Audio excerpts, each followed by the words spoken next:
नमस्कार दोस्तों, आगाज योर जर्नी पर आपका स्वागत है। मैं हूं दिवाकर झा, आपका दोस्त।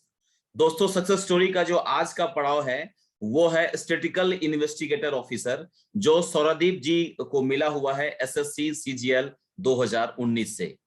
ये जो आज की स्टोरी है वो बहुत ही दर्दनाक है, बहुत ही इंस्पिरेशनल है, और हो सकता है कि आप में से बहुत लोग इससे बहुत कुछ सीख सकते हैं और इससे बहुत कुछ जो है आप अचीव भी कर सकते हैं इस स्टोरी से।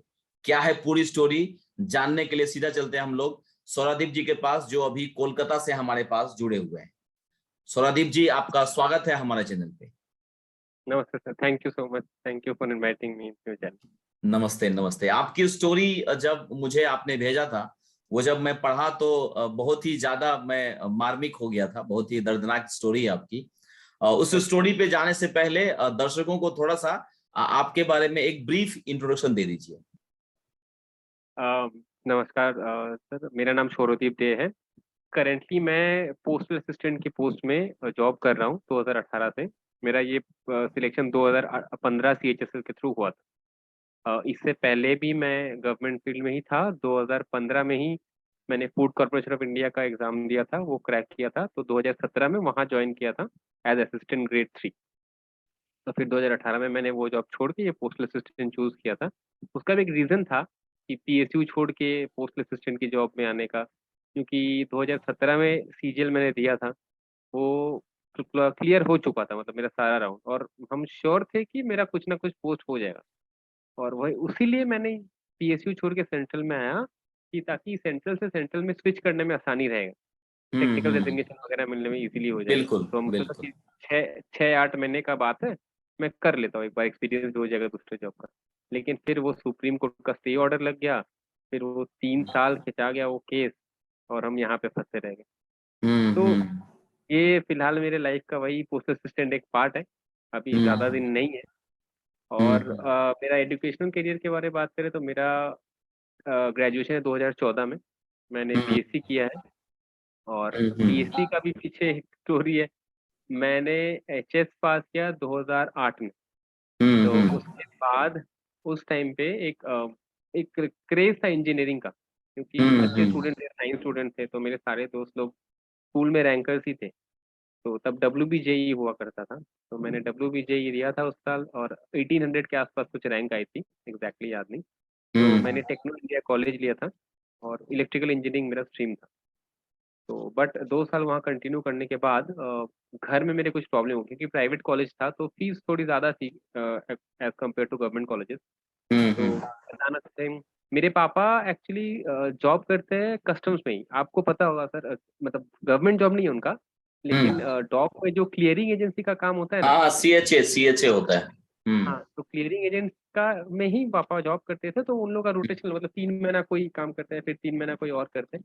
तो हम्म। डॉक में ही उनका ड्यूटी है, उनके पास डॉक वॉक का लाइसेंस भी है।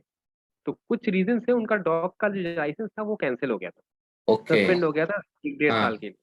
तो मतलब सोच सकते हैं कि और कोई इनकम का जरिया नहीं है, उन लोग का जितना इनकम होता है वो डॉग से ही होता है। तो उस टाइम घर में बहुत स्थिति खराब हो गई थी, और उस टाइम हम हम्म इतना स्मार्ट थे नहीं कि हम जाके कहीं पैसा जुगाड़ लें। तो मम्मी मेरे हम्म को बोल रही थी कि हम गहना बेच के तुमको पढ़ाएंगे, लेकिन मुझे उस टाइम वो ठीक नहीं लगा था। तो मैंने कोशिश किया था थोड़ा बहुत लोन के लिए, इधर उधर भागा दौड़ी किया था, लेकिन नहीं हो पाया था, बिकॉज उतना नॉलेज नहीं था और उतना सोर्स भी नहीं था मेरे पास। तो फाइनली मैंने डिसाइड किया कि मुझे इंजीनियरिंग छोड़ना पड़ेगा, और फिर मैंने बीएससी लेके, मैथ्स ऑनर्स लेके एडमिशन लिया था एक सीयू के एक कॉलेज। तो फिर वही हम्म कंटिन्यू किए। और उस इसीलिए मैंने कभी गवर्नमेंट जॉब के बारे में सोचा नहीं था कि मुझे गवर्नमेंट जॉब के फील्ड में आना है। नहीं तो फिर अगर हम्म सोचे रहते तो बहुत पहले शायद मेरा कोई एग्जाम निकल, बिकॉज मैंने जब सीजीएल में मैंने जब पैर रखा, तब जो लोग सिलेक्शन ले चुके थे, मैंने जब 2013-14 क्वेश्चन पेपर देखता हूँ आज, तो आज लगता है कि 2-2 घंटे पे का पेपर ये है। मतलब देख के भी मेरे को अजीब लगता है कि 2 घंटे में ये सब लोग के मतलब आईटीआई वगैरह लेके, मेरा दोस्त लोग भी हैं बहुत लोग, उस हम्म टाइम अगर देता तो सिचुएशन डिफरेंट रहता टोटल। चलिए जी, हम्म नहीं था। तो फाइनली मेरे को पता चला ये बारे में, वो भी मुझे ये मेरे कॉलेज से एक दोस्त थे मेरे, सैकत नाम का, वो अचानक से एक आई कार्ड पहन के आते हैं फिजिक्स प्रैक्टिकल के दिन। तो उसमें हम्म उस टाइम लिखते थे, आईएमडी में काम करते थे, इंडियन मेट्रोलॉजिकल डिपार्टमेंट। तो हम उससे पूछे कि भाई तुम्हारे पास इतना, तुम कॉलेज में हो और तुम्हारे पास ये आई कार्ड कहाँ से है? तब वो मुझे बोला कि सीएचएसएल के थ्रू उसको ये पोस्ट मिला है। तब मुझे हम्म पहली बार ये पता चला कि ऐसा कोई एग्जाम भी होता है। तो हम्म। उसी से मेरा ये गवर्नमेंट फील्ड में एंट्री है, कि उसी से थ्रू पता चला। आज वो हम्म। इनकम इंस्पेक्टर है, कोलकाता में पोस्टेड है। अच्छा, वेरी तो गुड। वही वही मुझे बताए कि ऐसे ऐसे एग्जाम होता है, ऐसे ऐसे पढ़ना होता है। तो मैंने उसी साल पहले 2014 में सीएचएसएल दिया था, और हम्म। कुछ बिना पढ़े, मतलब मुझे हार्डली मैंने प्रिपरेशन लिया होगा, लेकिन फिर भी हम्म मेरा टाइपिंग क्लियर हो गया था। और हम्म। टाइपिंग क्लियर करने के, लेकिन उस बार, क्योंकि मैं बता रहा हूँ, मुझे कुछ नहीं पता था कैसा हुआ होता है। मुझे लगा था टाइपिंग में क्या ही होगा, टाइपिंग तो कोई भी निकाल ले। लेकिन हम्म। एग्जाम हॉल में जाके पता चला कि टाइपिंग टेस्ट में कितने लोग पीछे रह जाते हैं, यही खाली पीछे। सोच के लिए। बिल्कुल बिल्कुल। सेम मेरे संग भी यही हुआ। मैं टाइपिंग क्लियर नहीं कर पाया, तो 2014 में नहीं हुआ। तो फिर मैं साइकिल से आके जब पूछा कि भाई ऐसा हो गया, तब मुझे उससे पता चला। वो जब एग्जाम दिया था, वो 8 से 10 कीबोर्ड लाके घर में प्रैक्टिस किया था रिगरसली, सुबह 2 घंटा, शाम को हम्म 3 घंटा न्यूज़पेपर लेके। अभी तो बहुत ईजी हो गया टाइपिंग, क्योंकि अभी स्क्रीन से आ रहा है। हम हम्म। सीरियल में जो दिए वो भी मैंने स्क्रीन से दिया है। पहले क्या था, एक पेपर देते थे जो साइड में रखा रहता था। बिल्कुल बिल्कुल। पेपर देखो, कीबोर्ड देखो, स्क्रीन देखो, 3 जगह सेम टाइम में देखना बहुत डिफिकल्ट। तो हम्म। फिर नेक्स्ट टाइम जब 2015 में सीएचएसएल मैंने दिया, तब गलती नहीं किए थे मैंने।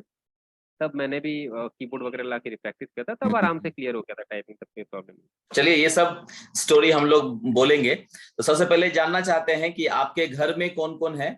और जो पापा तो बताया आपने सीएचए में है, मम्मी क्या करती हैं, और भाई बहन क्या क्या करते हैं जी। मेरी मम्मी सर होम मेकर है, हाउस वाइफ है, एकदम सिंपल वुमन है, और मेरे को हम्म हमेशा से सपोर्ट करती आई है मेरी थ्रू आउट जर्नी में। मेरा पढ़ाई लिखाई के पीछे उनका भी बहुत बड़ा हाथ है। और हम्म। मेरी एक छोटी सिस्टर है, जो कि मेरे से 5 साल छोटी है। उसने भी ग्रेजुएशन कंप्लीट हो चुका है उसका। बट वो अभी फिलहाल बेकरी बिजनेस में है, उसको केक बनाने का बहुत शौक है। अच्छा। तो उसका एक शॉप रिसेंटली ओपन हुआ है। मैं हम्म 2 महीना हुआ होगा कोलकाता में। उससे पहले वो घर से ही केक वेक बना के डिलीवरी वगैरह करती थी। तो हम्म। वही उसका पैशन है, वही वो फॉलो कर रही है। घर आपका कोलकाता में ही है, प्रॉपर कोलकाता जी, में? एकदम कोलकाता में, एकदम प्रॉपर। ओके। बोर्न एंड तो ब्रॉट अप हियर ओनली। तो पहला जो एग्जाम है वो है आपका 2014 वाला, जिसमें कि आप सीएचएसएल में टाइपिंग में फेल हो गए थे, राइट? जी, right। मतलब रिटेन आपका हो गया था पहले ही अटेम्प्ट में। हाँ, रिटर्न हो गया। तो जी क्या चमत्कार हुआ था आपके साथ, कैसे पढ़ाई किए थे जो पहले बार में ही झंडा गाड़ दिए? सर, देखिए, सबसे बड़ा बात ये था कि मैं जब क्लास 10 में था, तब से मैं हम्म। ट्यूशन पढ़ा रहा हूँ। मतलब ओके। मैं जब 10 में था, तब 9 के बच्चे को मैथ्स पढ़ाता था, बिकॉज मैथ्स मेरा ठीक ठाक स्ट्रांग ही था। तो हम्म। ये जो ट्यूशन पढ़ाते थे, फिर जब 11 12 में गया, तब पता चला कि हाँ, ट्यूशन से भी पॉकेट मनी अर्न हो जाता है, क्योंकि घर हम्म से उतना पैसा मिलता नहीं था। तो हम्म ट्यूशन से मुझे पता चल गया था कि पॉकेट मनी अर्न हो सकता है। तो मैंने मेरे 11 12 और ग्रेजुएशन में बहुत सारा ट्यूशन पढ़ा है। मतलब मैं शायद कॉलेज से 3 4 बजे निकलता होगा, और रात को 11 साढ़े 11 घर घुसता था। पूरा ओके। हर दिन का बात है ये। हाँ तो हाँ। मैंने रिगरसली पढ़ा है, और सिंस 6 to 10 में पढ़ाता था साइंस ग्रुप। तो मुझे हम्म मैथ्स और फिजिक्स केमिस्ट्री बायोलॉजी ये सब मुझे कुछ पढ़ना ही नहीं पड़ा था। ये सब मेरे हम्म। ऑलरेडी रटा हुआ था। और इंग्लिश हम्म। का बेस मेरा, ग्रामर बेस अच्छा था। इसलिए मुझे एक्स्ट्रा अलग से कुछ एफर्ट नहीं देना पड़ा था, इसलिए मेरा प्री वगैरह निकल गया था। और उस टाइम सर क्वेश्चन भी बहुत इजी आते थे। मैं झूठ हम्म। नहीं बोला, लेकिन शायद अभी अगर मैं एग्जाम दूं बिना पढ़े, नहीं निकलेगा। बिल्कुल बिल्कुल। तो 2014 में चूंकि आपका बैकग्राउंड अच्छा था, मैथ्स वगैरह ठीक था, इंग्लिश भी ग्रामर ठीक जी, था, इसलिए आपका सीएचएसएल आराम से निकल गया, बट टाइपिंग में आप जी, फेल हो गए। तो 2015 में दोबारा आपने सीएचएसएल ही दिया, जी। और जिसके थ्रू जॉब मिली है पोस्टल असिस्टेंट, जो आप अभी जॉब कर रहे हैं। 2015 में एफसीआई भी दिया था मैंने। ओके, तो उसका पहले भी। एफसीआई दिया, तो एफसीआई का हाँ रिजल्ट जल्दी आ गया होगा। जी, जल्दी आ तो गया। उसमें फिर 17 में आ आप गया था। जाके ज्वाइन कर लिए, ज्वाइन राइट? कर ली। हाँ, उसके बारे में थोड़ा बताइए, किस पोस्ट पे ज्वाइन हुए, क्या सब एफसीआई में किया मेरा उसमें? पोस्ट था असिस्टेंट ग्रेड 3। और एफसीआई हम्म में 3 4 या 5 कैडर होते हैं, general cadre, accounts cadre, QC cadre मतलब क्वालिटी कंट्रोल, और एक होता है डिपो कैडर। तो डिपो हम्म। कैडर जो लोग हैं, उन लोग का एफसीआई का डिपो गोडाउन में पोस्टिंग होता है, उन लोग का वो सर्वेलेंस वगैरह, इंस्पेक्शन वगैरह काम होता है।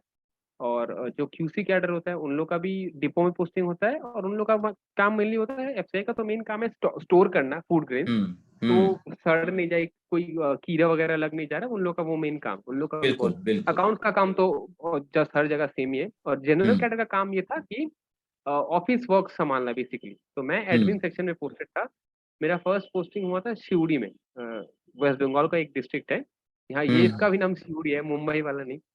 ओके ओके, बीरभूम बोल के एक डिस्ट्रिक्ट है, उसका एक टाउन है छोटा सा, वहाँ जगह है जी। 2017 में जून में ज्वाइन किए थे, तो बस वहीं पे एक साल कंटिन्यू किया था मैंने। फिर 18 का जून में मैंने छोड़ दिया, छोड़ के CHSL ज्वाइन तब किया। तक CHSL का ये जॉब आ गया, पोस्टल इंस्पेक्टर हाँ, का। CHSL का आ गया था फरवरी में, 18 का फरवरी में आ गया था रिजल्ट, बट हम बहुत कंफ्यूज थे उस टाइम कि हम हाँ छोड़े ज्वाइन करें कि नहीं करें। मैंने बहुत जन से पूछा, कोरा में वगैरह में। आज तो सर इतना कंटेंट अवेलेबल है, आज कोई डेटा किसी से छुपा नहीं है, लेकिन उस टाइम में हम कोरा में इतना सर्च किए थे कि कौन सा जॉब बेटर है, चाहे असिस्टेंट ग्रेड हम्म, सी या PA वाला। कहीं से मुझे कोई जवाब नहीं मिला था, तो मैंने एक हम्म, लीप ऑफ फेथ ले लिया था, ये ज्वाइन कर लिया। बस अब यही फंसे रह गए थे, अभी भी है, हम्म। लेकिन अभी कुछ दिन का बात है। ठीक है, तो ये जैसे एक आपका जो डिटेल मुझे आया था, दीपक जी ने भेजा है आपका डिटेल, उसमें आपने लिखा था कि आप जोमेटो और रैपिडो, इसका जो वो डिलीवरी तो बॉय सर है, इसका काम भी किया है। जी, तो अचानक वो तो ये कैसे हुआ? क्योंकि आप ऑलरेडी ट्यूशन पढ़ा सकते थे या ऑलरेडी जॉब में थे, फिर दो दो जॉब ऑलरेडी आपके पास था, तो ये कब लाइफ में एंटर किया कि आपको डिलीवरी बॉय का काम करना पड़ा? सर, ये एक बहुत मतलब लाइफ चेंजिंग स्टोरी है मेरा। मैं 2018 से PA के जॉब में पोस्टेड हूँ। जी। तो इनिशियली और मेरा प्लेस ऑफ पोस्टिंग मेरे घर से 150 किलोमीटर दूर है, और हम्म, मैं बहुत होमसिक हूँ। मतलब मुझे कोई बोल देगा जाके घर से दूर कहीं रहो, और घर वालों को छोड़ के, मुझसे नहीं रहा जाएगा। तो हम्म, मैं डेली आना जाना करता हूँ। मैं सुबह 6 साढ़े 6 बजे ट्रेन पकड़ता हूँ। आज आज सुबह भी आपसे ट्रेन में ही बात हुआ था जब हम कॉल किए थे। राइट। और फिर 9 साढ़े 9 तक पहुँचता हूँ वहाँ। फिर ऑफिस से निकलता हूँ 5:30 6 बजे, फिर घर आते आते 8:30 9 साढ़े 9 बज बच जाते हैं। जाता कभी है। अगर जल्दी निकल गए तो 7 साढ़े 7 बजे। हम्म, तो ये मेरा जर्नी था, स्टार्टिंग एक साल पूरा, 2018 का अगस्त से लेके 2019 ऑलमोस्ट। फिर एक टाइम होता है ना कि सर मतलब काम करते करते आप फ्रस्ट्रेट हो जाते हो कि आप, मुझे पता लग चल रहा है कि आई am not made for this job. Like ये बहुत ही मोनोटोनस जॉब है, और अगल बगल के लोगों को भी देखते थे तो लगता है कि they are meant for this job, but I am not meant for this. हम ये क्या कर रहे हैं, जिंदगी बर्बाद कर रहे हैं, कोई अपलिफ्टमेंट नहीं है, कोई इम्प्रूवमेंट नहीं है। तो ये करते करते मैंने, मेरा फिर 3 महीने का ट्रेनिंग होता है PA हम्म, में, दरभंगा में। तो उस 3 महीने का ट्रेनिंग में दरभंगा गए थे। उस टाइम CGL 2018 का प्री होने वाला था, लेकिन हम्म, वहाँ ट्रेनिंग में हम सोचे थे जाके ये पढ़ाई करेंगे। लेकिन वहाँ पे जाके ऐसा माहौल था, हम लोग का सर जॉब इतना हेक्टिक है कि हम तो इसलिए मना करते हैं किसी को कि PA का जॉब ज्वाइन नहीं करे। अगर किसी को LDC मिलता है 1900 ग्रेड पे वाला, वो PA से बेटर है वर्क प्रोफाइल। अगर उसको ओके। आगे पढ़ना है या life work life balance maintain करना है, तो डेफिनेटली वो PA छोड़ के LDC ज्वाइन करे। हम कभी नहीं बोलेंगे PA ले। हम्म, तो वहाँ जाके इतना फ्रीडम मिला कि ये वर्क लाइफ में ये पहला 3 महीना था जब हम लोग एंजॉय किए थे। तो मैंने ओके। वहाँ पे जाके पढ़ाई पढ़ाई एकदम मतलब छूट गया था। हम्म, फिर जब हम वापस आके एग्जाम दिए 2018 का प्री में, मुझसे मतलब पेन चल नहीं रहा था। एग्जाम हॉल में जाकर मुझे इतना शर्मिंदा महसूस हो रहा था कि हम हम्म, 2017 में 17 का CGL पूरा Tier 3 तक निकाल लिए, फाइनल लिस्ट तक, और 18 का हम्म, प्री हम नहीं क्लियर कर पा रहे। इतना मुझे मतलब एग्जाम में एम्बैरेसिंग फील हो रहा था, मतलब एक्सप्लेन नहीं कर सकते। तो फिर एग्जाम दे के आए, मुझे लगा तो बस भाई मेरा तो जिंदगी खत्म हो गया, यहीं पे मुझे करना पड़ेगा। फिर 2000 शायद 19 का दिसंबर में या नवंबर में CGL का नोटिफिकेशन आता है। तो तब हम हम्म, ऑफिस में ही थे। तो ऑफिस के पीछे में बैठ के हम फॉर्म सोचे एक बार देख ले क्या है, फॉर्म भरने कुछ के। तब हम जब फॉर्म भर रहे थे, तो एज एज ऑन डेट का एक कॉलम आता है। जब आप बर्थडे डालते हैं तो यहाँ नीचे दिखा हम्म, देता है आपका एज कितना है। तो वहाँ पे दिखा दिया 29.6, ऐसे कुछ एज दिखा था, मुझे अभी भी याद है। तो मुझे तब टाइप किया कि ये मेरा लास्ट लास्ट अटेम्प्ट है CGL का, लास्ट अटेम्प्ट है। Last attempt as a general candidate. तो तब ना मुझे मतलब अजीब सा एक सदमा लगा था कि अगर ये नहीं हुआ तो हम क्या करेंगे जिंदगी भर, मतलब मेरा लाइफ तो फिर बर्बाद है। तो उसी वक्त मैंने फॉर्म फिलअप करके एकदम पूरा इंस्टेंट डिसीजन लिया था कि कुछ भी हो जाए मुझे इस बार निकालना ही है। और हम्म, सबसे बड़ा बात है कि हम ये जॉब कंटिन्यू करके नहीं निकाल पाएंगे, बिकॉज मेरा पीस ऑफ माइंड एकदम डिस्टर्ब रहता है ये जॉब में। हम्म, जीरो सेटिस्फैक्शन है मेरे इस जॉब में, और मुझे हम्म, टाइम तो मिलता ही नहीं था। ठीक है, एक सेकंड तक जी। मुझे टाइम तो मिलता ही नहीं था। हम्म, ऊपर से मेंटल स्टेबिलिटी तो पूरा बर्बाद हो चुका था मेरा, तो हम कुछ हम्म, नहीं कर पा रहे। तो मैंने डिसीजन लिया कि मेरे से ऐसे होगा नहीं। तो मैंने दिसंबर में 2019 का दिसंबर में ऑफिस जाना बंद कर दिया, एकदम अचानक से बंद कर दिया। ओके, मतलब फिर फॉर्म भरे और फॉर्म भरने के बाद जॉब जाना बंद कर दिए, PA वाला बंद जॉब, कर दिया राइट? ये वाला तो। हाँ, ओके। मेडिकल हम बोल दिए कि मेरा बीमार है, मेडिकल लेके बंद कर दिए। तो ऑब्वियसली बंद कर देंगे तो अचानक से मेरा डिपार्टमेंट तो मतलब बहुत एक्सप्लेनेशन शोकॉज वगैरह करते हैं। ऐसा नहीं कि आप बोलो कि 6 महीने नहीं जाएंगे तो आपको अलाउ कर देंगे, पब्लिक सर्विस हम्म। का डिपार्टमेंट है ना। बिल्कुल। तो इनिशियली तो कुछ हुआ नहीं। अब उस टाइम पे सर कोविड भी आ गया था। तो हम्म। 2019 का सीजीएल का शेड्यूल था कि मार्च में फ्री हो जाएगा और जून में टायर 2 हो जाएगा। तो मैंने सोचा था कि 6 महीने का लीव ले लेंगे और चाहे विदाउट पे भी हो विदाउट पे भी सह लेंगे, फिर जून के बाद ज्वाइन कर लेंगे फिर से। लेकिन हुआ ये, अब लॉकडाउन वगैरह आ गया तो सिर्फ जून से जुलाई, जुलाई से अगस्त, अगस्त सितंबर करते करते नवंबर हम्म। में जाके हम लोग का टायर 2 हुआ था। तो बेसिकली दिसंबर से लेके नेक्स्ट ईयर नवंबर तक हम पूरा जॉबलेस थे। मतलब टायर 1 मार्च में हो गया था। हाँ, टायर 1 मार्च में हो गया था। हाँ, आधा लोगों का हुआ था ना टायर- मार्च में। हाँ हाँ हाँ, कुछ हाँ, लोगों का तो हुआ था आपका दिसंबर में। निपट गया था मतलब। मेरा हो गया था। अब टायर 2 के लिए अब ज्वाइन नहीं कर पा रहे बिकॉज एक बार ज्वाइन कर लेंगे, एक बार रिदम होता है, अगर ब्रेक हो जाए तो फिर वो रिदम हाँ। लाना बहुत मुश्किल है। यस यस क्योंकि यस, राइट। मैंने मैंने जब स्टार्ट किया था पढ़ाई ये सीजीएल 2019 के लिए, तब मुझे एकदम स्टार्टिंग फ्रॉम द स्क्रैच करना पड़ा था। मतलब हम्म।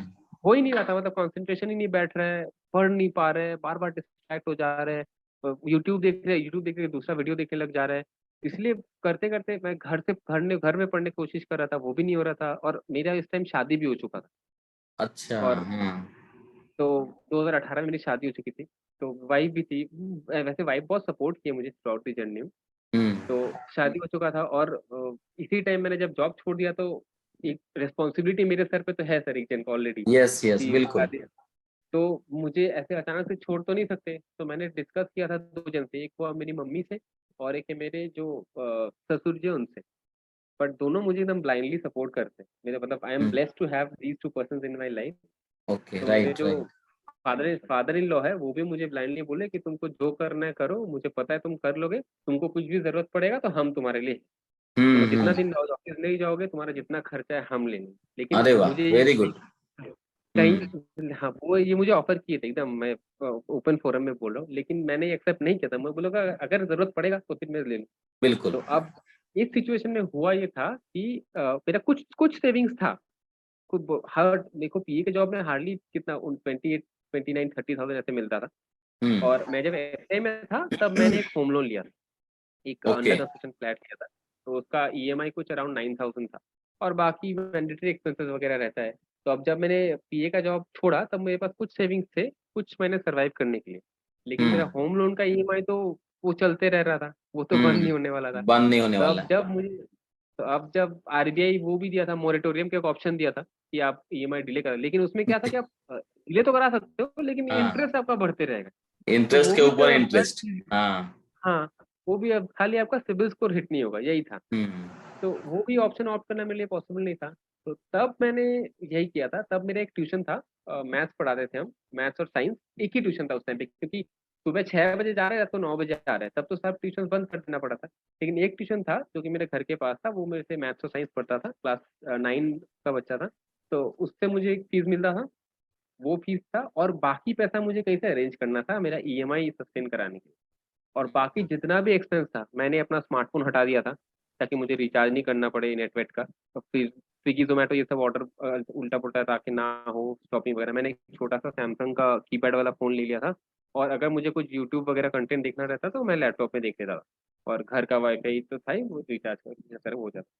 तो जितना मेरा अदर एक्सपेंसेस था मैंने सारा कट कर दिया था। खाली ये एक्सपेंस मतलब मेरे मुझे ये कहीं से भी करके होम लोन का ईएमआई निकालना। तो तब जब मैंने हम्म। देखा कि ये ऑप्शन मेरे पास नहीं है और मेरे पास बाइक थी, तो मैं ये करता था कि मैं बहुत अर्ली राइजर नहीं हूँ, मुझे सुबह उठ के पढ़ा नहीं जाता। तो मैं रात को पढ़ता था पूरा रात, सुबह सुबह तब स्टार्टिंग स्टार्टिंग रैपिडो आई थी। तो रैपिडो का उस टाइम सुबह इंसेंटिव वगैरह रहता था, लाइक सुबह 6 से 8 दो राइड कंप्लीट करोगे तो 100 रुपीज मिलेगा, फिर 8 से 9 करोगे तो फिर और 100। तो अगर हम्म। कोई बंदा 6 से 11 बाइक चलाता है तो 400-500 रुपये कमा लेगा आराम से। हम्म। स्टार्टिंग अभी कुछ नहीं है, अभी कोई इंसेंटिव नहीं देता है, पूरा दिन भर चला के भी 70-80 रुपये भी नहीं देता है रैपिडो वाला अभी तो हम्म। मैं उस टाइम पे ये सोचता था, मैं पढ़ रहा पूरा रात पढ़ लेता था, फिर सुबह उठ के बाइक लेके निकल के स्टेशन वगैरह का ट्रिप मिल जाता था। तो वो राइड कंप्लीट करके 10-11 बजे तक घर आके फिर सो जाता था। फिर सो के दोपहर को उठ के खा के फिर थोड़ा सा रेस्ट लेके फिर शाम से पढ़ाई करना स्टार्ट करता था। तो इसीलिए ये मैंने ज्यादा दिन नहीं, 3-4 महीने किया है। लेकिन ये करना पड़ा था मुझे कुछ दिन के लिए। और सिंस मुझे बाइक चलाना अच्छा लगता है तो मुझे उतना ऐसा कोई नहीं लगा था कि मैं बहुत लो ग्रेड जॉब कर रहा, ऐसा ऐसा मुझे कभी फील नहीं हुआ कि मैं बहुत मतलब निचले स्तर का काम कर रहा हूँ, बहुत जन ये करके तो हम्म, फैमिली भी चला रहे हैं। तो कोई भी बात करके, बिल्कुल। मतलब जब कोई पैसेंजर बात करता था, उनको बात करके पता चलता कि भाई आप तो लग नहीं रहे कि ये चलाने वाले हो, तो लेकिन आप ये हम्म, क्यों कर रहे हो? तो उनको बोलते थे ऐसे भी हम शौक के लिए चलाते हैं, बाइक करना अच्छा लगता है ना। यही है, इसलिए मेरा इस फील्ड में आना है। आपका जब वो देखा ना मैंने, तो मुझे याद आ गया, मैं जब पटना में जा रहा था, रैपिडो यूज किया था मैंने, मैं अकेला था। हम्म। तो मेरा जो राइडर था, जो तो उसने बताया कि वो बीटेक किया हुआ है आईटी इंडस्ट्री से, और फिर वो रैपिडो का काम कर रहा था। तो मैंने उसको सजेस्ट किया था कि भाई थोड़ा बहुत टाइम निकालो, 3-4 घंटे, तुम्हारा मैथ्स तो अच्छा ही है और इंग्लिश भी ठीक हाँ। ठाक होगा, तो तुम एसएससी निकाल सकते हो। तो जब आपका ये आया डेटा, मैंने कहा अरे ये ये तो मैच कर रहा है स्टोरी। तो खैर, ये यहाँ से दोस्तों एक चीज सीखने को मिलती है आप लोगों को कि लाइफ में हमेशा आपके उतार चढ़ाव आते रहेगा। तो बस मतलब उससे घबराना नहीं है, बस वेट करना है कि अच्छे दिन जो है वो बहुत जल्द आने वाले हैं। एक हमारे दोस्त हैं, उन्होंने बताया था कि ये जो होता है ना लाइफ में उतार चढ़ाव, उसका सबसे अच्छा चीज क्या होता है कि वो परमानेंट नहीं है। अगर दुख बहुत ज्यादा दिया है भगवान ने, तो वो भी परमानेंट नहीं है, और बहुत सुख भी दिया है तो वो भी परमानेंट नहीं है। तो इसलिए वो समय जो है निकल जाएगा। तो वो स्टोरी सौरदीप जी के ऊपर भी लागू होती है कि लाइफ में देखिए कैसे कैसे 2014 से कहानी स्टार्ट हुई है, कैसे ऊपर नीचे करते करते रैपिडो तक में इनको लेके आ गया लाइफ। और फिर वहां से भी इनकी जर्नी जो है बहुत ही दर्दनाक होते हुए, बहुत स्ट्रगल करते हुए, और फिर लास्ट में सफलता इनको मिलती है। तो आगे की स्टोरी सुनते हैं कि उसके बाद क्या हुआ, जब 3 महीने का रैपिडो का काम करने के बाद की स्टोरी। जी सौरदीप जी। उस फिर उसके बाद क्या, मुझे हम रैपिडो छोड़ क्यों दिए, उसके पीछे भी एक मतलब चमत्कार वगैरह वो हुआ। ये था कि मैंने जब एफसीआई में जॉब किया था, तो उस हम्म, टाइम हम लोग का अभी तो सेंट्रल में 7 पे कमीशन लागू है, बट पीएसयूज में क्या होता है कि ये सब हम्म, थोड़ा लेट से लागू होता है। मैनेजमेंट हम्म, वगैरह इशू वगैरह, तो एफसीआई में भी वो लागू नहीं हुआ था। तो मेरे हम्म, छोड़ने के बाद वो जब लागू हो गया, तो हम लोग का 1 साल का एरियर जो बनता है सैलरी का, वो हम्म। बचा हुआ था। तो वो ओके। कुछ एक लमसम अमाउंट मेरे वो अकाउंट में मिला। क्रेडिट हुआ।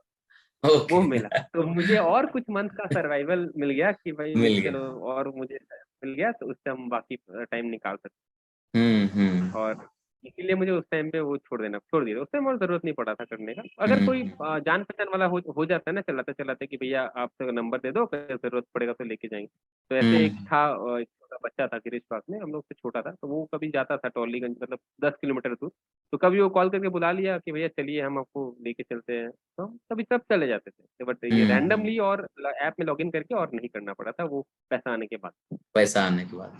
तो वो जब छोड़े थे और फिर टीयर 2 का एग्जाम, कितना गैप था दोनों में?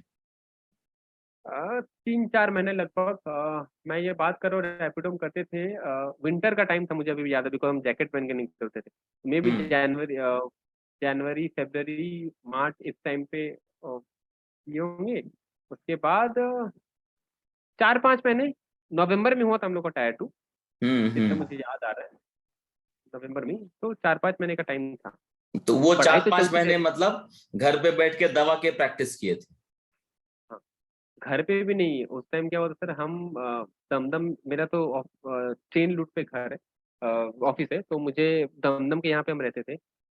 और मेरा घर है गिरीश पार्क में, मतलब हम्म, वो ट्रेन रूट से थोड़ा सा दूर है, मतलब मेट्रो करके जाना पड़ता है, आधी घंटा का रास्ता है। तो अब यहाँ पे क्या हो रहा था, यहाँ पे हम, क्योंकि दमदम में मेरा ससुराल भी है, तो यहाँ पे हम, मेरे को मेरे फादर इन लॉ बोले कि तुम यहाँ पे पढ़ाई कर सकते हो, मेरे को एक अलग रूम भी दे दिया। फिर हो क्या हम्म, रहा है कि मेरा, क्योंकि शेड्यूल आपको जैसे हम बताया कि रात को जगने वाला है, फिर सुबह उठ के फिर सोने वाला है, तो बाकी सबका लाइफ मेरे वजह से डिस्टर्ब हो जा रहा है। हम्म, हो ही जाएगा अगर, क्योंकि हम अगर बिल्कुल। एक अब्सर्ड रूटीन फॉलो करेंगे, तो हम्म, मुझे कहीं ना कहीं लग रहा था कि ये थोड़ा ठीक नहीं हो रहा है। तो और मुझे भी थोड़ा डिस्ट्रैक्शन हो रहा था कि ऐसा हो रहा है बाकी सब के लिए, मैं प्रॉब्लम क्रिएट कर रहा हूँ। तो मैंने क्या किया, अब मेरे घर में भी पढ़ने लायक स्थिति नहीं है, मेरा जो हम्म, अपना घर। तो मेरे घर के पड़ोस में जिनका घर है, जिनका घर दरभंगा में है, जो लोग मेरे पड़ोसी है, लेकिन बचपन से मुझे जानते हैं, एकदम मुझे भाई जैसे प्यार करते हैं। तो हम्म, मैंने उनको फोन किया और उनको बोला कि भैया आपका तो घर बंद पड़ा हुआ है, एक रूम मुझे देंगे कुछ दिन के लिए, मेरे को एक एग्जाम देना है, तो उसके लिए थोड़ा प्रिपरेशन करना है। तो मुझे एक बात पे एकदम रूम का चाबी दे दी। हम्म, तो फिर वो रूम मेरा एकदम संसार बन गया। वो एक रूम हम्म, में हम, मेरा लैपटॉप, सारा कॉपी किताब लेके चले गए थे, एक एक तकिया, एक बिस्तर, जब खाना खाना होता था खाली एकदम जैसे मेरे घर के बगल वाला दीवार सटा हुआ है, मतलब वाईफाई भी वहाँ पकड़ लेता है, इतना बगल में। अच्छा, वेरी जब गुड। खाना खाने खाली घर में आते थे, और बाकी जब सोना है सो, जब जगना है जगो। वहाँ पे वो पूरा रूम का दीवार सारा पूरा हम नोट से चिपका के भर देते। कोई घुसता था अचानक से घर में तो सोचता था कि कहाँ कहाँ आ गए। तो वही ओके, रूम से चलिए। बैठ के पढ़ाई की पूरा। वही बोलते ना कि अगर आपका ड्रीम जो है बहुत स्ट्रांग होगा तो पूरी कायनात लग जाती है उससे मिलाने के लिए। तो हाँ, वही स्टेप बाय स्टेप जो हेल्प है, सपोर्ट किए थे, सब हाँ, सपोर्ट लिंक किए थे टू मुझे। लिंक, तार से तार जो है वो जुड़ता चला गया, और तैयारी आपकी जिस जिस लेवल की होनी चाहिए उस लेवल की हो गई। राइट।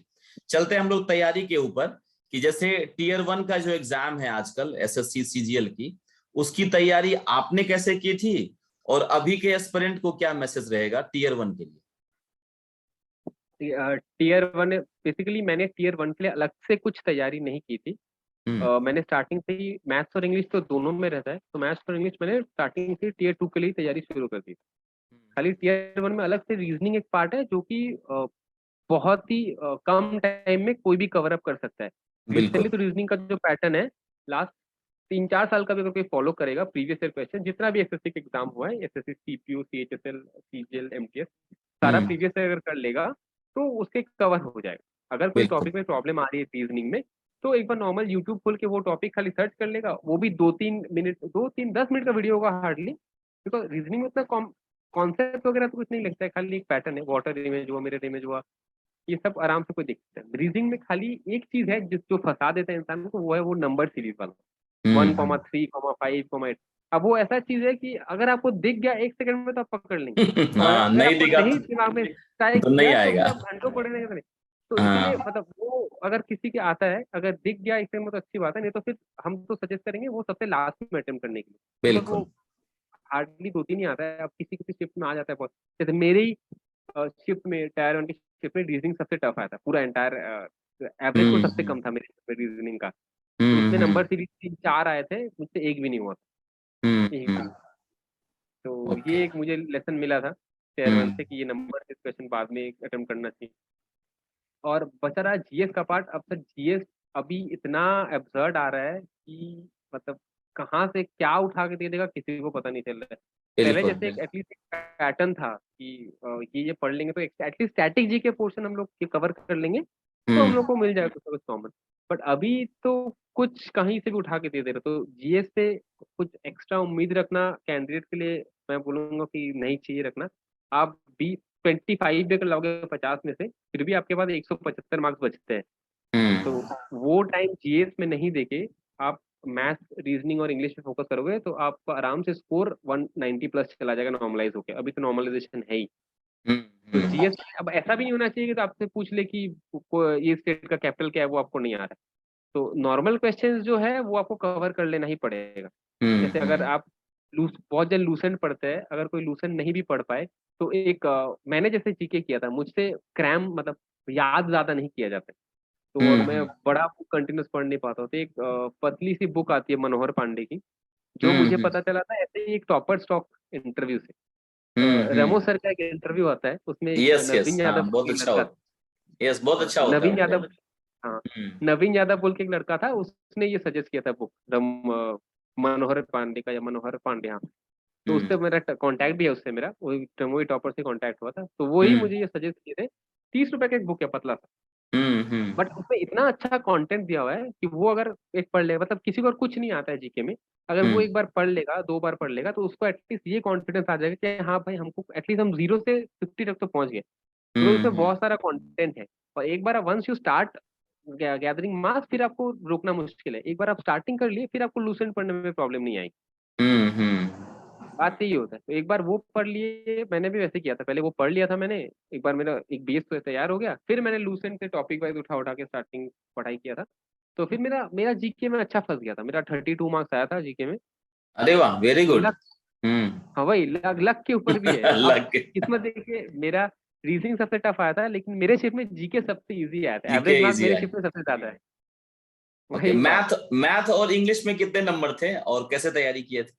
मैं एग्जैक्टली सर प्री का याद नहीं, मैथ्स में मेरा प्री में शायद 45 था, और हम्म। इंग्लिश में मेरा प्री में कम हो गया था, 42 था। तो इंग्लिश में मेरा 2-3 बहुत इजी इडियम्स गलत हो गया था, गलत हो गया था। जो जो मतलब वो बाद में बहुत अफसोस हुआ था, बिकॉज मेरा वोकैब वाला पोर्शन प्री के पहले कंप्लीट नहीं हुआ था, और जिसकी वजह से शायद मेरा वो ड्रीम पोस्ट छूट गया। मेरा प्रिवेंटिव ऑफिसर था ड्रीम पोस्ट, लेकिन वो अच्छा छूट गया अच्छा। कुछ। ओके, तो ओवरऑल टीयर 1 में कितना नंबर था आपका रॉ स्कोर? ईयर मैंने वन वन रॉ स्कोर था 147 पॉइंट समथिंग, नॉर्मलाइज होके 169.5 या 170 के आसपास 169। बना। ओके, और टीयर 2 में कितने नंबर थे और उसका तैयारी कुछ स्पेशल किए थे वो बताइए। स्पेशल सर टीयर 2 के लिए मैंने एग्जाम जब हो गया था तब मैंने कुछ दिन का ब्रेक लिया था। मैं बाहर घूमने गया था हिमाचल प्रदेश में एक जगह, फिर वहां से आके मैंने तैयारी स्टार्ट कर दी थी। टीयर 2 के लिए मैंने वोकेबुलरी पे ज्यादा ध्यान दिया था, बिकॉज मेरा वोकैब बहुत कम हो गया, वीक हो गया था, उसकी वजह से मार्क्स कटा था इंग्लिश में। तो वोकैब में मैंने एक SK डबीवाल सर की वीडियोज आती है, वो क्या कराते हैं, पिक्चर्स के थ्रू, स्टोरीज के थ्रू वोकैब याद कराते हैं। तो वो कोर्स मैंने परचेज किया था, वो सारा कुछ उसमें इडियम, फ्रेज, वन वर्ड सब कुछ आता है। तो वो वीडियो मैं 2x के स्पीड में लगा देता था, और एक वोकैब की कॉपी बना ली थी। तो जस्ट लिखते जाता था, जो वो बोलते थे लिखते जाता था कंटिन्यूअसली। तो ऐसे कर करके मैंने वोकैब का एक पूरा कॉपी बना लिया था, और वो लिख लिख के, अब जैसे सपोज आज मैंने 2 क्लास कंप्लीट किया, 2-2 घंटे का, चार चार क्लास, तो 2 घंटे मेरे कंप्लीट हो गए। तो सपोज उसमें 400 वर्ड हो गई। अब कल जब वो मैं थर्ड क्लास स्टार्ट कर रहा हूँ, तो पहले वो 2 क्लास को 4x के स्पीड में लगा के देख लेता था, और कॉपी में रिवाइज कर लेता था। तो मतलब जब हम नया क्लास स्टार्ट करें तो प्रीवियस क्लासेस का रिवीजन कर करके करें। रिवीजन हो ऐसे करके जाए। जी। ऐसे करके वोकैब मेरा एक मोटामोटी एक स्टैंडर्ड जगह पे आ गया था। तो वोकैब में मेरा एक भी क्वेश्चन टीयर 2 में गलत नहीं हुआ था। और ग्रामर के लिए मैंने नीतू सिंह की जो बुक है वो तो प्री के पहले भी की थी, फिर प्री के बाद भी मैंने जो प्लिंथ टू पैरामाउंट की जो वॉल्यूम 1 है, वो मैंने 3-4 बार एकदम स्टार्टिंग से एंड तक फॉलो किया था। वो करने के बाद मिरर ऑफ कॉमन एरर्स एक बुक है, ये सबको पता है, ये बुक्स का नाम फिर से रिपीट कर रहे हैं। मिरर ऑफ कॉमन एरर्स का हर एक एक्सरसाइज यस। कर लिया था मैंने। अब उसके बाद क्या होता है इंसान को कभी कभार कि आप अगर सारा रूल्स जानते भी हो, फिर भी मैं जब लाइव टेस्ट या मॉक टेस्ट देता था, तब कुछ कुछ क्वेश्चन गलत हो जाते हैं। तो मैं एक्सपेक्ट कर रहा हूँ 180 आएगा, स्कोर देख रहे 160 आ रहा है, कहीं कहीं मिस कर जा रहा है। तब मुझे वो पता चला कि कहीं पे एरर डिटेक्ट करने में या फिर सेंटेंस इंप्रूवमेंट में कहीं और इम्प्रूव करने का जरूरत है। तब जी। मैंने किरण की प्रीवियस ईयर ली थी, 70 स्टैंडर्ड की थे। तो वो फिर से स्टार्टिंग से एंड तक, मतलब उसमें मिक्सड अप क्वेश्चन रहते हैं, तो फिर आपको वो डिटेक्ट करने का कैपेसिटी बढ़ जाता है कि यहाँ पे ये एरर। क्योंकि अगर आप जी। सपोज नाउन का चैप्टर कर रहे हो, तो आपको पता है कहीं ना कहीं दिमाग में कि नाउन में ही एरर है, तो आप वहीं वहीं ढूंढने लग जाते हैं। और जब मिक्स क्वेश्चन आते हैं, तब आपको सारी चीज दिमाग में रख के करना पड़ता है। वो देख के पता चलना चाहिए कि एरर कहाँ पे है। तो वो मुझे किरण से हो गया था। वो करने के बाद तो अच्छा मेरा इंग्लिश में 195 ऐसे कुछ मार्क्स था टीयर 2 में। 195 रॉ तो स्कोर? जी, अरे वाह, वेरी रॉ गुड। नहीं, नॉर्मल वन, रॉ शायद 191 था, नॉर्मलाइज हाँ, 195। लगभग बराबर ही रहा, ज्यादा ये नहीं हो पाया। तो एग्जैक्टली स्कोर 191 मैं आपका आपको रॉ था, 195 जो है नॉर्मलाइज स्कोर, तो बहुत हाँ। बढ़िया। व्हाट अबाउट मैथ्स, उसमें कितने नंबर मैथ थे, के कैसे लिए, किया था?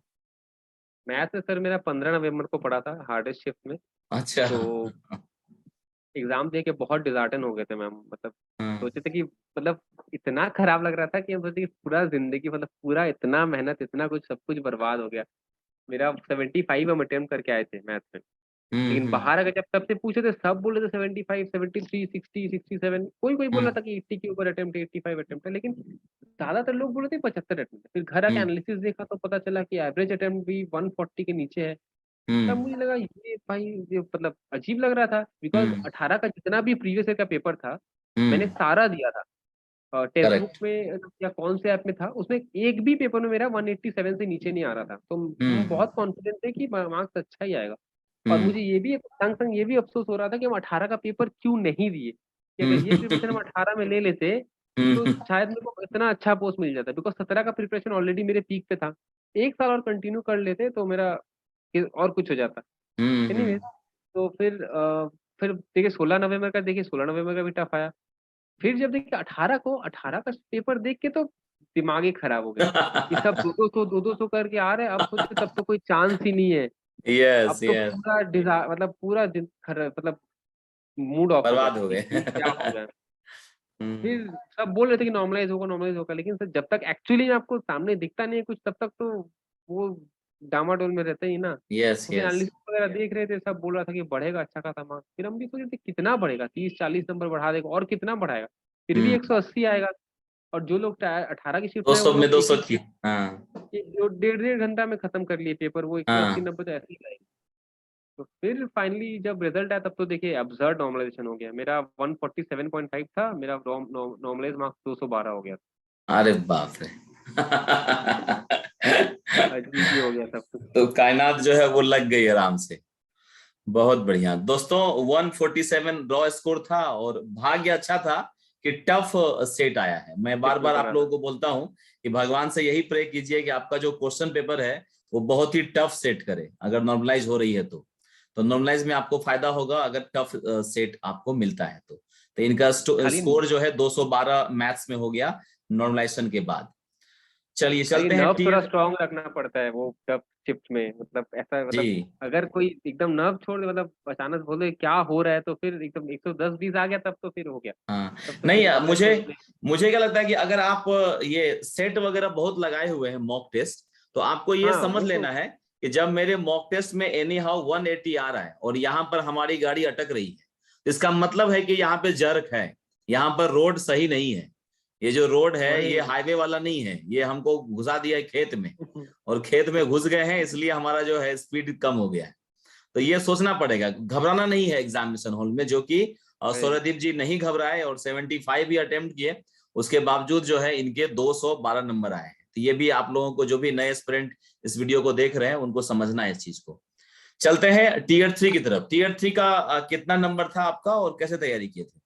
60 टीयर 3 में भी तो और भयानक, अच्छा, 60 आया था टीयर मेरा थ्री से मार्क्स। पहले आपका जो स्टेटिकल वाला जो एग्जाम होता है उसके बारे में हाँ थोड़ा हाँ, बताइए। स्टैट्स था। हाँ, स्टैट्स सर स्टैट्स मेरा वाला। 11-12 में था। अब स्टैट्स मेरा बहुत फेवरेट सब्जेक्ट था 11-12 में। इनफैक्ट हम्म मेरे स्कूल में शायद 4 या 5 लड़के ही थे जो स्टैटिस्टिक्स का पेपर लिए थे। और हम लोग हम्म के सबका स्टैटिस्टिक्स बहुत फेवरेट सब्जेक्ट था। इनफैक्ट में हम लोग को जो स्टैटिस्टिक्स के सर थे, केजी सर, वो हम लोग को इंसिस्ट करते थे कि हम लोग स्टैट्स लेके ही पढ़ाई करें। लेकिन हम्म अनफॉर्चुनेटली हम लोग को से 2 बंदा खाली वो पढ़ाई किया स्टैट्स लेके, और बाकी सब दोनों आज छोड़। अच्छे खासे पोस्ट में है। अच्छा, वेरी गुड। हाँ, हाँ एक एक जन बार्कलेज में जॉब कर रहा है, हाँ। और एक जन इसमें क्या नाम, नीलसन में है। अच्छा खासा ओके। दोनों अच्छा खासा पोस्ट में है। और यस मुझे यस। स्टैटिस्टिक्स ऑनर्स मिला भी था कोलकाता के 2 अच्छे कॉलेज में, लेकिन हम हम्म लोग नहीं गए, वही इंजीनियरिंग इंजीनियरिंग इंजीनियरिंग के चक्कर में हम लोग नहीं। अब फिर वो स्टैटिस्टिक्स का पेपर, मेरा बेस अच्छा था स्टैटिस्टिक्स का 11-12 में। सर ही उसके लिए रिस्पॉन्सिबल है कि सर पूरा बेस स्ट्रॉन्ग कराए थे। लेकिन फिर भी ये सीजीएल वाले में सिलेबस कुछ एक्स्ट्रा था, जो कि हम लोग का ग्रेजुएशन में था। अब ग्रेजुएशन में एज यूजुअल कुछ पढ़ाई की नहीं थी उतना सा खास। हम्म। जितना मेरा बेस था 11-12 से बना हुआ था, उसी के बेस पे प्रिपरेशन किए। फिर भी एसएससी ट्यूब से कुछ वीडियोस वगैरह देखे थे।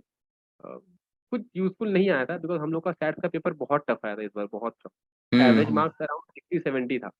और हम मेरा भी 97 आया था स्टैटिस्टिक्स में, और उसमें तो नॉर्मलाइजेशन भी नहीं होता बिकॉज एक ही शिफ्ट में एग्जाम हुआ था। हम्म। बाकी जितने भी दोस्त लोग दिए थे कुछ कुछ, उन लोग सबसे पूछते थे तो बोलता है कि 50 आया, 60 आया, किसी किसी का तो क्वालिफाई भी नहीं हुआ, अरे बिकॉज बाप इतना रे। टफ पेपर आया था।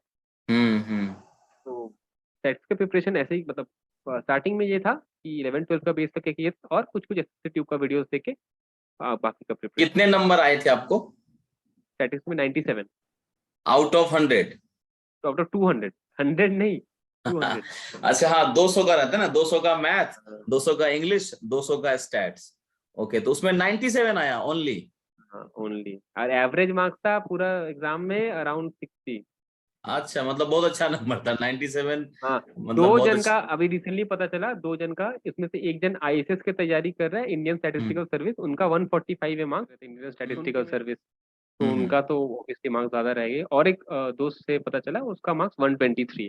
बाकी मैंने हम्म किसी किसी का भी मार्क्स मेरे से ज्यादा नहीं सुना है। हो सकता है किसी का हम्म। होगा, लेकिन मेरे नॉलेज में नहीं आया है।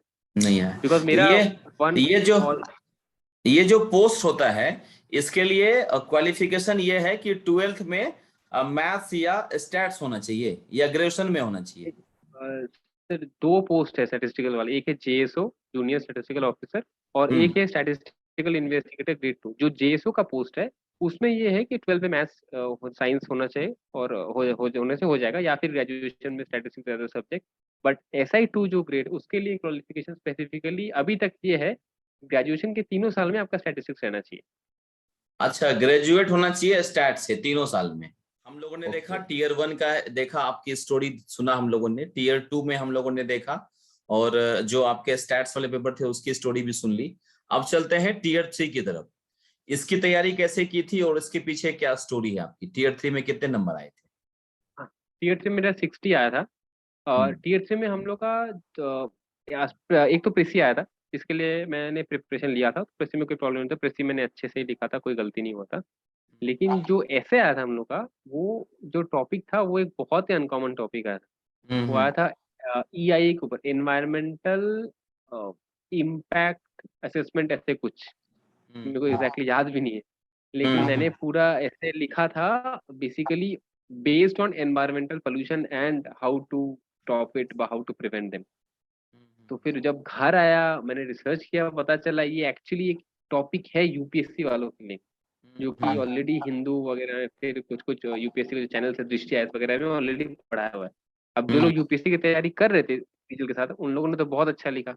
और लेकिन हम लोगों ने तो पूरा पेपर में जो मना है वो लिख दिया, कोई एनवायरनमेंट के ऊपर लिख दिया, कोई पोल्यूशन के ऊपर लिख दिया, जो अब वो एग्जाम दे के आगे अलग टेंशन सर, कि अगर मुझे ऐसे में जीरो जीरो दे दे, तो फिर तो मेरा टीयर 3 भी क्वालिफाई नहीं होगा। तो फिर टीयर 3 दे के आके भी हम पूरा डिप्रेस हो गए थे कि अब तो फिर इतना मेहनत करके भी फिर लास्ट में टीयर 3 नहीं क्वालिफाई करेंगे, इससे बेइज्जती तो कुछ हो ही नहीं सकता। हाँ तो मेरा जो हाँ दोस्त स्ट्राइकर था, हम उसको कॉल करके सब बोले थे। मेरा उस टाइम और एक एग्जाम था, वो था इस ईओ वाला, हाँ। एनफोर्समेंट ऑफिसर, इसमें यूपीएससी का कुछ एग्जाम था। कौन से एग्जाम था मेरे ईपीएफओ, को एग्जैक्टली याद। EPF, EPFO, correct correct correct, EPFO EPFO वाला। का। हाँ हाँ। एकदम बिल्कुल। तो मैंने उससे बुक्स वगैरह मंगवाई, इकोनॉमिक्स वगैरह का, लक्ष्मीकांत वगैरह की। भाई हमको तो फिर ये निकालना पड़ेगा, सीजीएल से तो होने वाला है नहीं, सब अरे मार्क्स कर लो। बाप रे। लेकिन फिर जब यूट्यूब में देखे कि सब वही लिखे, 90% बच्चा वही लिखे, तो तो फिर जान में जान आई अब फिर। मुझे पता, हाँ तब पता चला कि अब 90% बच्चे को तो फेल नहीं करा सकते। हाँ। अब ये भी है कि टीयर 3 का जो मार्क्स देने का जो उन लोग का राइट है, वो आरटीए के अंदर भी नहीं आता। मतलब आप क्वेश्चन नहीं कर सकते कि क्यों आपको ये कम मिला। हम्म। तो वो depends on the entirely on the examiner, तो हम्म। कैसे मार्क्स दे रहा है। अब अगर कोई एग्जामिनर कोई बच्चे को पोल्यूशन के ऊपर लिखा है तो 60 दे दिया, मेरे को काट दिया, तो हम कुछ नहीं बोल सकते। तो ये भी एक हम्म। दिमाग में था कि इनकेस अगर मेरा काट दिया, जीरो कर दिया, तो क्या होगा। तो फिर हम्म। फाइनली जब मार्क्स आया, तब तो रिलीफ मिला कि 60 मिला है, तो चलो थोड़ा हम्म। सुकून मिल गया। हम्म। पास तो कर गया, मतलब पोस्ट मिल एक तरह जाएगा। से देखा जाए तो आपका जो ये स्टोरी है 2019 एसएससी सीजीएल की, टीयर 1 में भी लफड़ा लगा, टीयर 2 के लिए इतना वेट करना हाँ, पड़ा, कोरोना हर फ्रोना जगह सब हो गया, रेपिडो फेपिडो जोमेटो सब आ गया इस बीच में, लोन वोन का सब सब आ टेंशन गया आ था। गया, जो पैसा बचा हुआ था वो भी आ गया सपोर्ट में, फिर एक रूम की दिक्कत थी तो वो दे दिया किसी ने, ऐसे करके टीयर 2 हाँ, आपने किया। फिर टीयर 3 बड़ी मुश्किल से सोचे कि चलो टीयर 2 तो अच्छा हो गया है, अब टीयर 3 का एग्जाम दे दे अच्छे से। पता चला कि ऐसे ऐसा पूछा कि जिसका टॉपिक का समझ में नहीं आ रहा है, किधर प्रैक्टिस नहीं पैर किया, है किधर हाथ है, कुछ समझ में नहीं आ रहा है। कुछ जो नहीं। मन में आया वो लिख दिया, बाद में पता चला एग्जाम देने के बाद जो लिखा है वो गलत लिखा है, टॉपिक से पूरा कहीं और जोड़ नहीं है। अब क्या होगा? तो अच्छी बात ये थी कि सबने वही लिखा है तो आपके नंबर ठीक वही ठाक आ गए। मतलब 60% नंबर का मतलब होता है कि टीयर 3 में हम लोग भी ऐसे जोड़ते एवरेज हैं मार्क्स। ना, तो 60 नंबर ही हम लोग भी जोड़ते हैं कि चलो 60 पकड़ हाँ लो हाँ, टीयर 3 में। उससे नीचे आने से कि बिलो एवरेज हो जाता है, बिलो 60 तक एवरेज सही है। 60 आ गया उससे मतलब ऊपर अच्छा अच्छा है। नंबर। हाँ, नंबर आ मैंने गया। बहुत सारा टॉपिक पढ़ा था, कम से कम 100-150 टॉपिक पढ़ के गया था, कि जितना भी योजना था सब पढ़ा था, सब करंट पढ़ टॉपिक सब कुछ। दिया। लेकिन कुछ नहीं आया, अजीब सा टॉपिक आ गया। तो अगर हम सबको समराइज करें, टीयर 1, टीयर 2 और टीयर 3 तीनों मिला के कितना नंबर आपके बन रहे थे नॉर्मलाइज जोड़ के? मेरा नॉर्मलाइज स्कोर अराउंड 640 के पास कुछ बन रहा था। 640 के आसपास। और अगर स्टैटिकल वाला जोड़े तो वो 900 में कितना? वो जोड़ेगा तो 735 ऐसे। 735 के आसपास। ओके। तो चलिए फाइनली रिजल्ट जो है वो आ चुका है, आपको जो है एक अच्छा जॉब मिल चुका है। तो क्या आप दोबारा से पीए जो ज्वाइन किए, फिर कैसे ज्वाइन किए? सर वो पोस्टल फिर मैंने असिस्टेंट। पूछा डिपार्टमेंट में कि सर मेरे एक इंस्पेक्टर थे एएसपी, वो 2009 या 10 के सीजल से आईपीओ लिए थे। तो उनसे मेरा अच्छा रिलेशन था, बिकॉज वही एक इंसान थे हम लोग के पूरे डिपार्टमेंट में जो कि बात करने लायक थे, जिनको जिनको देख के लगता था कि हाँ इनके अंदर कुछ है बात। तो उनसे पूछे सर कि क्या करे, बोला कि जाके ज्वाइन कर लो, डिपार्टमेंट को आदमी चाहिए, तुमको जॉब चाहिए, जाके कर लो, बोलो सर को एक लेटर कहते दो, हैं कि ज्वाइन करना एसएससी चाहते 2019 में फिर कोर्ट केस वगैरह भी हो गया था। हैं। हाँ वो ये तो तो ये ये मतलब तो बता ही नहीं। हाँ ये तो कि हम बोलना सब भूल ही गए। सब कुछ तो सब हो कुछ हो गया, गया, उसके बाद फिर नंगी कोर्ट तलवार केस फिर से आ गई। हाँ बताइए उस फिर समय से आ क्या गया। हमको हुआ। लगा कि हम यही दोस्तों को बोल रहे थे, देख भाई कि हम 17 वाला सीजीएल दिए, वो भी कोर्ट केस में लटक गया। 18 नहीं दिया, 18 स्मूथली निकल गया, फिर 19 दिए, फिर से कोर्ट केस। भाई हम मेरा ही संग ये सब हो रहा है। अब अगर ये भी लटका दे, बाई चांस कैंसिल कर, बिकॉज इस बार नॉर्मलाइजेशन इतना एब्सर्ड हुआ था, लोगों के माइनस माइनस में नंबर चले गए थे। हाँ तो हाँ बार बार लग रहा था कि बहुत जन बोल रहा था कि री एग्जाम होगा, हम बोले अब तो पूरा छूट चुका है प्रैक्टिस, बिकॉज जॉब ज्वाइन कर लिए थे, अब री एग्जाम हो गया तब तो हो गया, कुछ नहीं हाँ आने वाला, तो पूरा नाइंसाफी होगा। लेकिन बहुत हाँ। जन पर लोग ये भी बोल रहे थे कि री एग्जाम होना पॉसिबल नहीं है, उतना आसान नहीं है, एसएससी इतना कुछ कर लिए, री एग्जाम थोड़ी ना कराएगा फिर से। तो हम्म। फिर वो अटका रहा, लटक लटक के फिर फाइनली फिर नेक्स्ट डेट ऑफ हियरिंग बार बार चेक करते करते फिर फाइनली वर्डिक्ट निकला, जब रिजल्ट जब देखे होंगे आप वो डेट को, आपका जो रिजल्ट आया था उस दिन का बताइए स्टोरी, क्योंकि बहुत उस दिन हम मार्मिक ऑफिस स्टोरी में, है। जी। वही ऑफिस में थे, काम कर रहे थे काउंटर में, और अचानक से नोटिफिकेशन आया एक, तो देखे खोल के, तो उड़ के काउंटर से, सब पब्लिक सामने खड़ा हुआ, जाके फिर पीछे जाके चेक किए, देखे कि नाम आ गया है। फिर सबसे पहले मम्मी को कॉल किए, मम्मी तब डॉक्टर के पास गई हुई थी। तो मम्मी को कॉल करके बोले, तो मम्मी कुछ रिएक्शन नहीं दे पाती, मम्मी बोल रही है हम क्या करें समझ नहीं आ रहा है, मेरा रोंगटा खड़ा हो गया। अब मम्मी से बात, अब मुझे कहीं ना कहीं पता था कि मैंने ज्यादा प्रेफरेंस बढ़ा नहीं था, बिकॉज हाँ। अगर हम जीएसटी डालते तो शायद मिलता, नहीं मिलता। फिर हम्म अभी आईसीटी बंद है, और मैं क्योंकि पता है कि होम सिकनेस है, तो मुझे डर लग रहा हम्म था कि अगर बाई चांस मिले लास्ट में तो साउथ में दे जाए, तब तो फिर वहीं रहना पड़ेगा जिंदगी भर, कोई भरोसा हम्म नहीं कब आएंगे। इसलिए मैंने SI2 रखा, ताकि मेरा मार्क्स अच्छा रहेगा तो ऊपर रहेगा, तो शायद प्रेफरेंस में कोई मिल जाए। तो हम्म। मुझे पता था कि SI2 ही मिलने वाला है। हम्म तो मम्मी को फोन करके मैंने बोला, तो मम्मी बोली कि मम्मी वो डॉक्टर में भी रोने लग गई। अब हम उस टाइम इमोशनल नहीं थे, लेकिन मम्मी से बात करते करते मेरा आवाज कांपने लग गया। इमोशनल हम भी हो उस गए। टाइम बहुत बहुत इमोशनल हो गए। तो हाँ। फिर मेरे भी आंख से थोड़ा बहुत आंसू निकल गया था। तो फिर मम्मी बोले, मम्मी तो बहुत खुश हो गई थी। अब वो रिएक्शन हम रिकॉर्ड नहीं कर पाए, अभी तो सब रिएक्शन वीडियो रिकॉर्ड करते हैं हाँ आजकल यूट्यूब लोग भाग पे। लगे हुए हैं यूट्यूब पे। हाँ, हम नहीं कर पाए। फिर मैंने मेरे जो फादर इन लॉ उनको बताया, वो भी बोले कि आओ आज तो फिर पार्टी करेंगे घर में आके एकदम। वो बहुत अच्छे इंसान है, मतलब मेरी लाइफ में one of the best person, मेरे जो फादर इन लॉ है। फिर चलिए मेरे नहीं। वाइफ को तो पता ही था, वो भी बोली कि हम लोग को नौकरी नहीं मिल रहा है, तुम तीन तीन चार, वो स्कूल में टीचर है, तुम तीन तीन चार चार लगा रहे हो। उसके कलीग्स लोग भी टांग खींचने लग गए फिर। हम्म। चलिए नहीं, यही बहुत बहुत ही जबरदस्त स्टोरी है आपका, बहुत अच्छा लग रहा है आपसे बात करके भी मुझे। एक लास्ट आपका भी शायद लास्ट चैनल हम क्वेश्चन। फॉलो करते थे जब हम प्रिपरेशन फेज में थे। हम्म। तब आप वो बोर्ड वगैरह में लिख के सारा पर्क्स वगैरह बताते व्हाइट बोर्ड में, मुझे हम आपका चैनल तब से ही फॉलो करते थे, एकदम स्टार्टिंग स्टार्टिंग से। तो अच्छा, तब वेरी हम गुड। देखते थे कि कौन से पोस्ट में क्या बेनिफिट्स है, नहीं है, कहाँ पे क्या लोकेशन मिल सकता है, नहीं मिल सकता है, हम आपको पहले से ही फॉलो करते थे। फिर हम्म। रिसेंटली इंद्रजीत दास जो है, जो ईडी हाँ मिला है जिसको, इंद्रजीत से, जिसका हाँ। तो हम लोग का एक एग्जैक्ट। बंगाल में एक वेस्ट बंगाल का सीजीएल सक्सेसफुल कैंडिडेट का मीटअप हुआ है रिसेंटली। जी तो जी। उसमें हम गए थे, वो भी आया था, तब वो वही मुझे बोला कि सर के पास मैंने इंटरव्यू दिया। बोले अरे सर को तो हम जानते हैं, मतलब ऐसे नहीं, लेकिन हम फॉलो हाँ। करते हैं पहले से। तभी मैंने फिर टेलीग्राम में आकर मैसेज किया कि सर अगर वो दिया तो हम भी, अगर चाहे तो हम भी दे सकते हैं। तभी हम्म। दीपक जी बोले कि सर आपको कॉल कर लेंगे। नहीं उनका बहुत अच्छा स्टोरी है, एग्जामिनर जो उनको मिला हाँ है। वो अभी उनका जस्ट मैसेज भी आया कि उनको असम मिला हुआ है कैडर। हाँ गुवाहाटी मिला है, ईडी ईडी ईडी हाँ तो मिला है वो उनको। बोले कि सर असम मिला है, मैंने कहा चलो बंगाल के बगल में ही है, टेंशन मत लो। बोला सर बाढ़ हम्म बाढ़ आएगा, मैंने कहा बाढ़ आएगा तुमको नहीं ले जाएगा, तुम टेंशन मत लो ईडी। अब वो एकदम बच्चा है अभी, उसको अभी बाहर जॉब करने में कोई प्रॉब्लम नहीं होगी। अभी हाँ सेटलमेंट लाइफ पे जब आ जाएगा एक बार, तब तो चाहिए होता है घर के पास। अभी हाँ, तो बहुत एंजॉय कर डाउन ले टू बाहर अर्थ, घूम, डाउन टू अर्थ लड़का है, और बहुत उसके अच्छा है। फैमिली हाँ लाइफ में भी बहुत डिस्टरबेंस हुई है, और पता उसकी है, हम स्टोरी जिस दिन आपने। जिस दिन वो मीटअप के बाद आ रहे थे, तो वो मेरी संग गाड़ी में आया था। तो हम हम्म उससे पूरा स्टोरी उसका सुने थे। हम्म। बहुत अच्छा लगा, मेरे को बहुत अच्छा लगा बात करके। चलिए लास्ट संदेश, जो लोग एसएससी सीजीएल 2022 की तैयारी शुरू किए हैं उनके लिए कोई संदेश, और जो मेंस देने ये जो लगे हुए हैं 2021 में उनके लिए। सबके लिए एक ही बात है कि एसएससी का जर्नी बहुत लेंदी है। तो सबसे तो इम्पोर्टेंट जो चीज़ है वो पेशेंस। पेशेंस अगर कोई नहीं रखेगा तब तो फिर इम्पॉसिबल है ये चेन्नई क्रैक करना। आप कुछ भी कर लो, पूरा पढ़ लो, सिलेबस खत्म कर लो, लेकिन आप पे पेशेंस नहीं है, सिलेबस खत्म कर लिए, एग्जाम का डेट 6 महीने टाल दिया, बस फिर आप वहीं पे हार जाओगे। तो आपको ये पेशेंस रखना पड़ेगा कंटिन्यूअसली।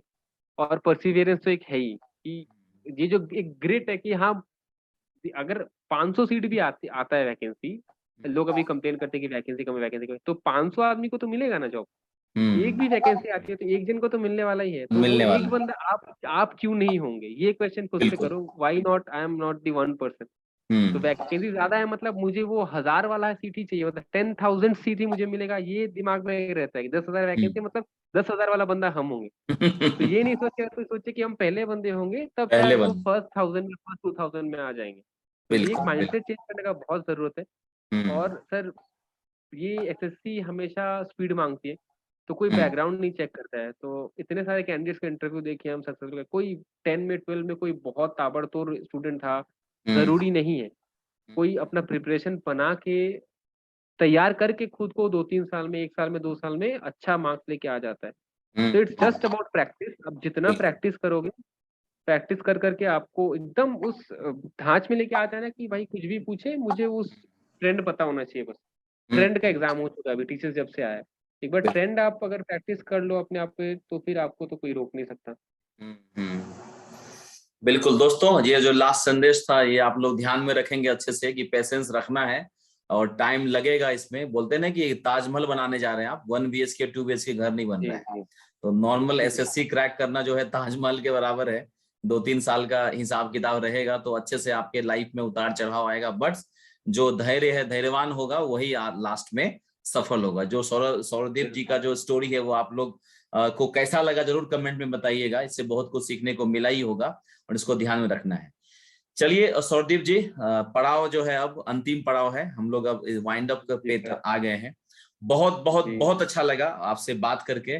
और आगे मुझे जब भी आप बहुत अच्छा लगा। डिपार्टमेंट ज्वाइन कीजिएगा तो एक बार जरूर आइएगा, क्योंकि जो जरूर असलियत जरूर। है डिपार्टमेंट की वो बताना भी जरूरी है, कि जिससे हाँ कि आगे बिल्कुल लोग, और अच्छी चीजें हैं तो वो भी बताना है, खराब है तो वो भी बताना है, जिससे कि फ्यूचर एस्पिरेंट को बिल्कुल। एक मौका लगे कि हाँ भाई हम फायदा पोस्ट मिले। प्रेफरेंस अच्छे से भर सकें।